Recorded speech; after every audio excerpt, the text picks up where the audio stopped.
Hey friends, this is Angela from Art of Creation Homestead, and as you can see, you're in the kitchen with me again.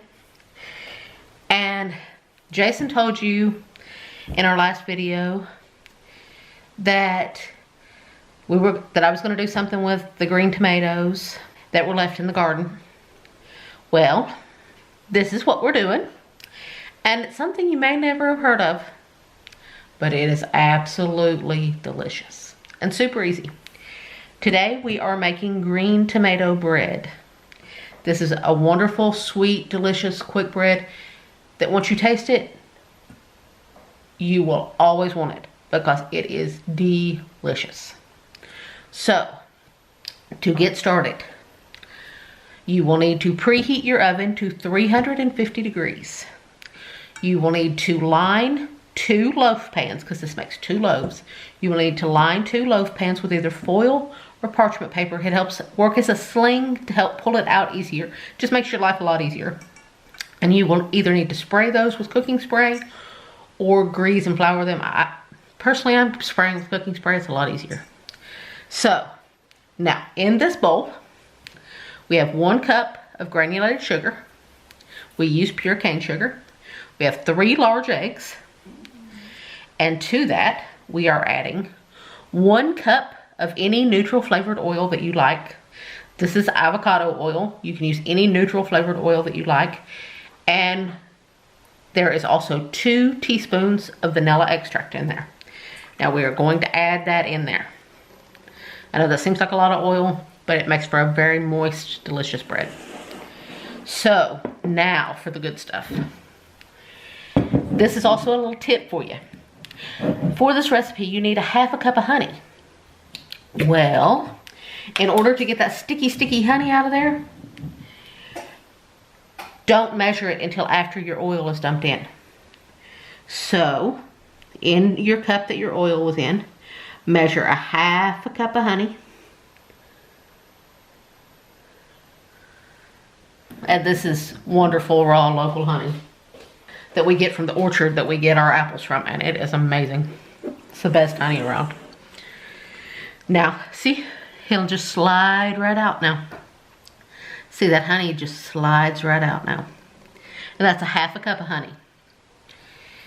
You don't have to use raw local honey. If all you have access to is just store-bought, just use store-bought. It'll work just fine. Okay, now you want to mix all of this together. You want to mix all these liquid ingredients together. And as I've told you before, sugar is considered a liquid ingredient because once it's mixed with liquid, it becomes a liquid. So, therefore, it's considered a liquid ingredient. So you want to mix all of this together really well. You can use a whisk or you can just use a spoon. I am just using a spoon. And it will come together pretty quickly, actually. Even with just a spoon, it will come together really quickly. See? And that quick, it's all together. Now, you want to add 2 cups of chopped green tomatoes. And see, I've just chopped them about like that. Just little bite-sized pieces. And you want to toss those in. You want to toss those in really good. Now at this point, if you like, you can add anywhere from 1/2 cup to a cup of raisins, or you can add, and you can also add both. You can also add anywhere from 1/2 cup to a cup of any chopped nuts that you like. But we just like it plain. Just to be honest, we just like it plain, just with the green tomatoes. It is amazing that way. Now, on this piece of wax paper, we have 3 cups of all-purpose flour. We have 1/2 teaspoon of baking powder. We have 1/4 teaspoon of baking soda, and we have 1/8 teaspoon of salt. So, we are going to mix those together by shaking our wax paper. Now, they are all mixed together that quick. Now, we are just going to use this as a funnel and funnel our dry ingredients into our wet ingredients. Just that easy. Now, you just want to stir it all together. And don't make a mess like I do. Don't throw your flour everywhere. Now this bread is going to be super moist. It is so moist and so delicious. Jason loves to eat it cold right out of the refrigerator. He loves for me to store it in the refrigerator, and he loves to eat it cold. I have to admit, it is pretty darn good cold.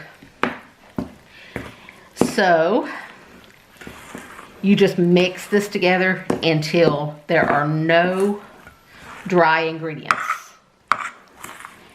visible. But do not overmix. This is a quick bread. You do not want to develop the gluten. If you develop the gluten, it will become very tough. And you won't get that beautiful crumb that you would get ordinarily. See? So, see, it's all mixed. Don't worry about if there's any lumps. Just make sure everything is scraped off the bottom. Make sure there's no flour on the bottom. And there you go. Here we have our 2 loaf pans, both lined with foil or parchment paper. You can do either. And I've sprayed them with cooking spray. Now we're going to divide our batter evenly between the 2 pans.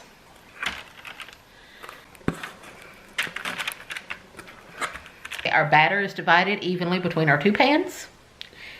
These loaves won't be a really tall loaf of bread. They'll be more short and squat. So you can bake it in 1 loaf, but it will take a little longer to bake it in 1 loaf. And I prefer to bake it in 2 and let it be 2 shorter loaves. So we are going to bake this until a toothpick inserted in the center comes out with moist crumbs, not clean. If it's clean, by the time carryover cooks sets in, it will be overbaked. So you want to bake it until moist crumbs, not wet batter, not dry. Moist crumbs come out on your toothpick. I'll show you what it looks like when it's done. Now, as you can see, this beautifulness is out of the oven. It smells wonderful. But I already had 1 loaf come out. It was a little smaller. I didn't divide my batter real evenly, so it got done a little earlier. This bakes for about 40 to 45 minutes, depends on your oven. Now, you need to let this sit in your pan for about 5 minutes, and then you will use your foil to remove it from the pan. Raise up the ends, use it like a sling to pull it out, and then you will take it off the foil and put it on a nice cooling rack to cool completely. I will show you what it looks like once I unmold it. They are done, and just like I told you, they are a more short, squat loaf of bread. If you want a taller loaf of bread, just do 1, but it will take longer to bake. But either way, they are absolutely delicious, whether they are short and squat or tall. It doesn't make any difference. They are absolutely delicious. Since this one has been out of the oven for longer, I'll slice it and show you what it looks like. See, that's what it looks like. It's got a really good cakey crumb, and the green tomatoes add some moisture. When you get a little chunk of green tomato, it's got a little tartness, but it's absolutely delicious. Now, see, look at there. Isn't that delicious? Now I'm gonna take a bite.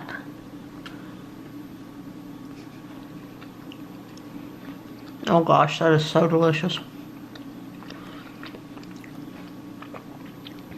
You get that flavor of the honey.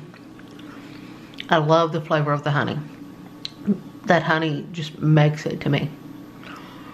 And then you get a little tart, little nibbly bit from the green tomato. If you don't want a big bite of tart in there, then cut your green tomato smaller. But this is absolutely delicious. You'll just have to try it to see what I'm talking about. Like I said, Jason likes it cold from the refrigerator. And I have to admit, it is really good cold. So once this is cooled completely, I'm gonna put them in the refrigerator. That's the best way to store it, actually. We thank you so much for watching. We appreciate you. We appreciate your love and support that you always give us. Thank you so much for watching. God bless and have an amazing day.